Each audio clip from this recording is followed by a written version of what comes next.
ভিন্ন স্বাদের গল্পের সমাহার চ্যানেলে আজ শুনবেন লেখক শীর্ষেন্দু মুখোপাধ্যায়ের লেখা গল্প ভালো মানুষ হরবাবু। গল্প পাঠ ভালো লাগলে গল্পের শেষে একটা লাইক করে দেবেন, চ্যানেলটিকে সাবস্ক্রাইব করে আমার পাশে থাকবেন। তো চলুন শুরু করা যাক আজকের গল্প পাঠ।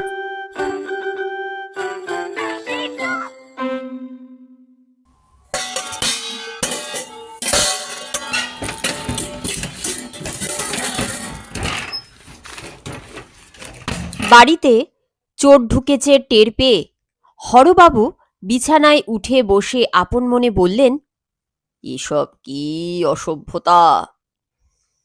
ভারী বিরক্ত হয়ে তিনি বিছানা ছেড়ে উঠলেন। দরজা খুলে বাইরের বারান্দায় এসে চুপ করে বসে জ্যোৎস্না দেখতে লাগলেন। চুরি টুরি খুব অপছন্দ করেন হরবাবু। তার চোখের সামনেই চুরি হোক, এটা তার সহ্য হবে না।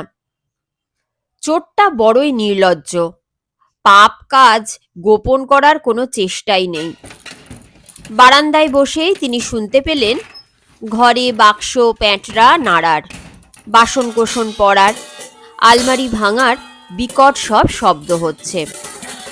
রেগে গিয়ে মুখ ফিরিয়ে হরবাবু ধমক মারলেন, আস্তে, বেহায়া কোথাকার। চোরটা বা চোরেরা তাতে খানিকটা সারা শব্দ কম করতে লাগলো, কিন্তু বেটাদের কাজ আর শেষ হয় না। ভারী আনাড়ি চোর সব হয়েছে আজকাল, কিছু শিখবে না, জানবে না, দুদিন একটু ট্রেনিং নিয়েই কাজে নেমে পড়ে। হরবাবু জ্যোৎস্না দেখতেই লাগলেন। ঘণ্টাখানেক বাদে ঘর থেকে একটা কর্কশ গলা যতদূর সম্ভব মোলায়েম হয়ে বলল, কাম সারা হয়ে গেছে বড়বাবু, এখন আরাম করে শুয়ে পড়ুন। হাই তুলে হরবাবু উঠলেন এবং ঘরে গিয়ে বিছানায় শুলেন। ভারী লোভী আর অভদ্র চোর সব আজকালকার। বিছানার চাদর, বালিশের পাশে টর্চ সব নিয়ে গেছে। কাঁসার গ্লাসে জল ঢেকে রেখেছিলেন রাতে খাবেন বলে, সেটা শুদ্ধ নেই। চোরেরা সব নিয়ে গেছে। তবু তো বাজার করতে হবে, রাঁধতে হবে, খেতেও হবে। হরবাবু তাই ধার কার্য করে বাজারে চললেন সকালবেলায়। আলুওলা, পটলওলা, মাছওলা সবাই ভালো মানুষ হরবাবুকে ভালোভাবে চেনে। হরবাবু যেদিন আলুর দরকার নেই, সেদিনও আলুওলা তাকে পাকড়াও করে ব্যাগের মধ্যে জোর করে 2 কেজি আলু ঢুকিয়ে দেয়। হরবাবু ঝিঙে বা করলা খান না, কিন্তু তা বলে ঝিঙে বা করলাওয়ালারা তাকে ছাড়ে না। প্রায় দিনই তাকে সেরখানেক ঝিঙে আর করলা কিনে আনতে হয়। সেগুলো ঘরে পড়ে থেকে পচে যায়।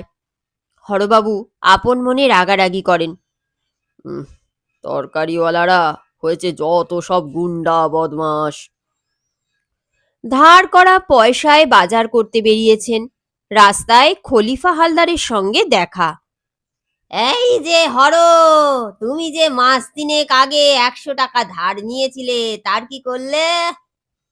হরবাবু খুব ব্যথিত হয়ে তাকিয়ে থাকেন। কথাটা ঠিকই যে মাস তিনেক আগে হরবাবু খলিফা হালদারের কাছ থেকে 100 টাকা ধার নিয়েছিলেন, কিন্তু হরবাবুর খুবই স্পষ্ট মনে আছে যে 1 মাস বাদেই টাকাটা শোধ করেছিলেন। কিন্তু সেটি খলিফা বাবুর মনে ছিল না বলে পরের মাসেই আবার নতুন করে টাকাটা তাকে শোধ করতে হয়। সেটাও হরবাবু হাসি মুখেই মেনে নেন। ভুল তো মানুষের হয়ই। কিন্তু ফের গত মাসেও খলিফা সেই 100 টাকার তাগাদা দেওয়াতে খানিকটা বিরক্ত হয়েই হরবাবু আবার টাকাটা শোধ করেন। সে যা যাওয়ার গেছে, কিন্তু খলিফা আজ আবার চাইছে। হরবাবু দীর্ঘশ্বাস ফেলে খুব সংকোচের সঙ্গে বললেন, টাকাটা কি আপনাকে দিইনি? দিয়েছ? কবে দিলে? কই, আমার তো মনে পড়ছে না। হরবাবু মাটির দিকে তাকিয়ে লজ্জার সঙ্গে বললেন, তাহলে তো দিতেই হয়। তা নেবেন, 2-4 দিনের মধ্যেই দিয়ে দেব। মুদির দোকান থেকে ধারে জিনিস কেনেন হরবাবু। মুদি হরবাবুকে জগ দিয়ে বলে, আপনার হিসেবটা দেখে নেন হরবাবু, গত মাসে আপনি ১৭২ টাকা ৮২ পয়সার জিনিস নিয়েছেন। হরবাবু দীর্ঘশ্বাস ফেলেন। মুদির দোকানের হিসেব তিনিও নোট বইতে লিখে রাখেন। তার হিসেব মতো মোটে ৬২ টাকা ১৫ পয়সা হয়েছে। কিন্তু কারো মুখের ওপর স্পষ্ট কথা বলতে তার বড় কষ্ট হয়। তাই বললেন, আচ্ছা, দেব ক্ষণ, কয়েকদিনের মধ্যেই দেব। বাজার থেকে ফিরে রান্নাবান্না করে খেতে গিয়ে ভারী অসুবিধে হলো আজ। বাসনপত্র নেই, বাজার থেকে মেটে হাঁড়ি আর কলাপাতা এনেছেন। মেটে হাঁড়িতে কোনো ক্রমে সেদ্ধ ভাত করে কলাপাতায় খেয়ে স্কুলে চললেন। তিনি অঙ্কের মাস্টার মশাই। বাজার হাটে পথে ঘাটে রাজ্যের ভিখিরি। আজকালকার ভিখিরিরাও ভারী তেঁদোর। বেশিরভাগ লোকই ভিক্ষে টিক্ষে দেয় না একটা। যারা যাও দেয় সেও ২-১ পয়সার বেশি নয়। কিন্তু হরবাবুর কথা আলাদা। ভিখিরিরা তাকে দেখলেই সব নেচে ওঠে। ৫-১০ পয়সা দিলে ভারী চটে যায় ভিখিরিরা। একবার একটা বুড়ো ভিখিরিকে মোটে ১০ পয়সা দিয়েছিলেন তিনি। তাতে সে চটে উঠে পয়সাটা ফেরত দিয়ে বলেছিল, এ 10 পয়সা দিয়েছ? কেন, আমরা কি ভিখিরি নাকি? তাই বাধ্য হয়েই হরবাবুকে ৪ আনা ৮ আনা দিতে হয়। তাতে খুশি না হয়ে ভিখিরিরা ১ টাকা ২ টাকা চাইতে থাকে। হরবাবু খুবই রেগে যান, কিন্তু কি আর বলবেন। স্কুলের ছেলেরাই বা কিছু ভালো? হরবাবু ক্লাসে যাওয়ার আগে থেকেই ক্লাস 6-এর ছেলেরা হাল্লা চিল্লা করছিল। কিছু ছেলে গল্পের বই পড়ছে, কেউ কাটাকুটি খেলছে, চেঁচিয়ে গল্প করছে, কিছু বাইরে ঘুরে বেড়াচ্ছে। হরবাবু ক্লাসে ঢুকতেই হল্লা দ্বিগুণ বেড়ে গেল। হাতাহাতি চলছে, চেঁচামেচি হচ্ছে। এমনকি ক্লাসের পিছন দিকে খানিকটা ফাঁকা জায়গায় কাগজ পাকিয়ে বল বানিয়ে কয়েকটা ছেলে ফুটবলও খেলছিল। হরবাবুকে কিছু না বলেই কয়েকজন জল খেতে বা বাথরুমে চলে গেল। হরবাবু কোনো দিকে নজর দিলেন না। ব্ল্যাকবোর্ডে একটা অঙ্ক দিয়ে মিনমিন করে বললেন, কষে ফেলো, গোল করো না। সে কথা কারো কানেই গেল না। হরবাবু বিরক্ত হয়ে দরজা দিয়ে বাইরের দিকে চেয়ে খানিকক্ষণ বসে রইলেন। ছেলেগুলো যে কেন এত গন্ডগোল করে। খানিক বাদে উঠে তিনি আপন মনে ব্ল্যাকবোর্ডে অঙ্কটা কষে দিয়ে বললেন, টুকে নাও সব। কেউ টুকলো না।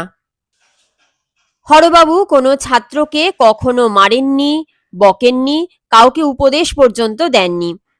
পরীক্ষার সময়ে তিনি যে ঘরে গার্ড দেন সে ঘরের ছেলেদের পোয়া ১২। আজ পর্যন্ত কারো টোকা ধরেননি হরবাবু। চোখে পড়লেও অন্যদিকে চোখ ফিরিয়ে নেন তাড়াতাড়ি।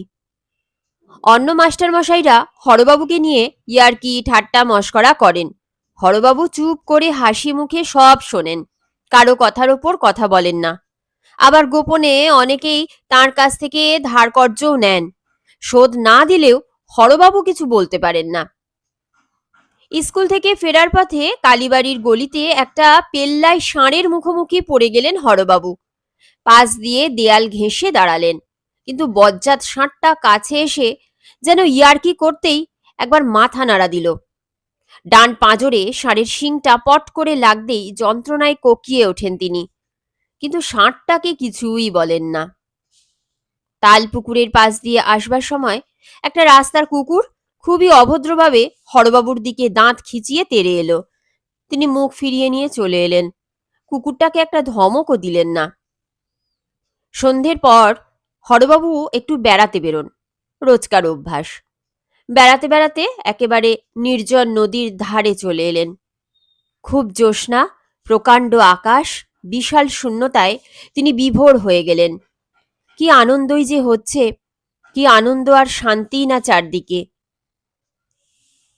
ঠিক এই সময় কোত্থেকে একটা বিশাল চুয়ারের চেহারার লোক সামনে এসে দাঁড়িয়ে বলল, যা আছে দিয়ে দিন। লোকটার হাতে প্রকাণ্ড ছোরা। হরবাবু ভীষণ বিরক্ত হলেন। এই সন্ধেবেলার আনন্দটা কেউ মাটি করলে তিনি অসম্ভব চটে যান। দেওয়ার মতো কিছু নেইও, কাল রাতে সব চুরি হয়ে গেছে। হরবাবু মিনমিন করে লোকটাকে বললেন, দিচ্ছি, তবে গোল করো না, এখন গোলমাল করলে আমার ভারী অসুবিধে। বলে পকেটে টাকা পয়সা যা ছিল সব দিয়ে দিলেন লোকটাকে। লোকটাও হরবাবুর অবস্থা বুঝে বেশি ঘাঁটালো না, শুধু পকেট থেকে কলমটা টেনে নিয়ে গেল। যাক, হরবাবু আবার চারদিকের গভীর নির্জন আনন্দে ডুবে গেলেন। বাঁচাও, বাঁচাও, বেশ কেটে যাচ্ছিল সময়টা, কিন্তু হঠাৎ একটু দূর থেকে একটা প্রবল চেঁচানি উঠল, বাঁচাও বাঁচাও, মেরে ফেললে। মনোযোগটা ছিন্ন হওয়ায় খুবই রেগে গেলেন হরবাবু। এসব কি, এমন সুন্দর জ্যোৎস্না রাতে একা একটু নির্জনে বসে থাকবেন তার জো নেই। প্রথমটায় চুপ করেই ছিলেন হরবাবু, কিন্তু আবার শুনলেন একটা মেয়ে বাঁচাও বাঁচাও বলে চেঁচাচ্ছে, আর অন্য একটা হেঁড়ে গলা ধমকাচ্ছে, চুপ, শব্দ করলে মেরে ফেলবো। না, এর একটা বিহিত করা দরকার। একটু নির্জনে বসে থাকতে পারবো না? এটা কেমন বিশ্রী ব্যাপার। এই ভেবে হরবাবু উঠে পড়লেন। চাঁদমারির ঢিবিটা পার হয়ে হরবাবু দেখতে পেলেন একজোড়া স্বামী স্ত্রী আর একটা বাচ্চা অসহায়ভাবে দাঁড়িয়ে আছে, বোধহয় বেড়াতে বেরিয়েছিল। তাদের সামনে সেই প্রকাণ্ড চেহারার চোয়ারে লোকটা ছোড়া হাতে খুব আস্ফালন করছে।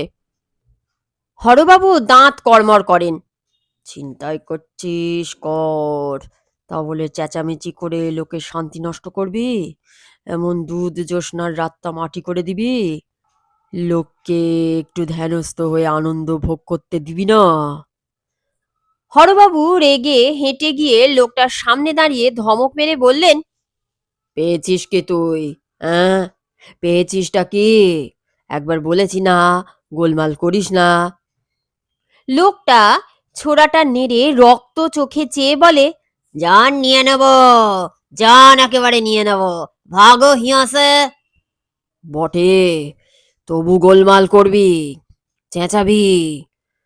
বলতে বলতে হরবাবু চড়াং করে একটা চড় কষালেন লোকটার গালে, আর সেই চড়ে লোকটা হতভম্ব হয়ে গেল। হরবাবুর তাতে রাগ গেল না, আরও একটা চড় কষালেন। লোকটার হাত থেকে ছোড়া খসে গেল। লোকটা গাল চেপে উবু হয়ে বসে বাপরে মারে বলে চেঁচাতে লাগলো। কিন্তু হরবাবু তাতে আরো ক্ষেপে গেলেন। মার খাচ্ছিস, তবু চেঁচাচ্ছিস। হরবাবু লোকটার ঘাড় ধরে তুলে কিল চড় রদ্দা মারতে মারতে আর বকাবকি করতে করতে একেবারে রাস্তায় তুলে দিয়ে বলেন, বলেছি না, ফের এদিকে আসবি তো খুন করে ফেলবো। ফিরে এসে হরবাবু আবার হাসি হাসি মুখ করে জ্যোৎস্না রাতের রহস্য উপভোগ করতে লাগলেন।